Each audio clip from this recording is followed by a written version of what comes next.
Hey everyone, I'm Dr. Anthony here from Iron Health in Briarcliff. We're going to be doing a shoulder series where we start to look at ways that we could create stronger shoulders that are more mobile, more robust, and resilient so that you're able to perform your activities of daily living.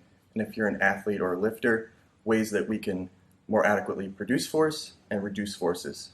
Alright, so the first thing that we want to concentrate on today is overhead mobility.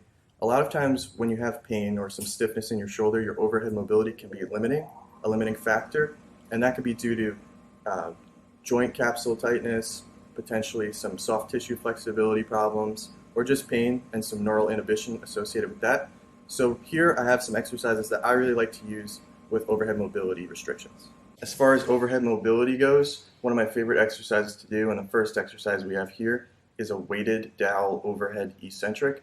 So essentially just trying to control overhead movement as far as you can go comfortably with a little bit of weight, and typically you'll be able to go a little bit more each time. Alright, next exercise we have is a lat pull down with a focus on the eccentric portion of it.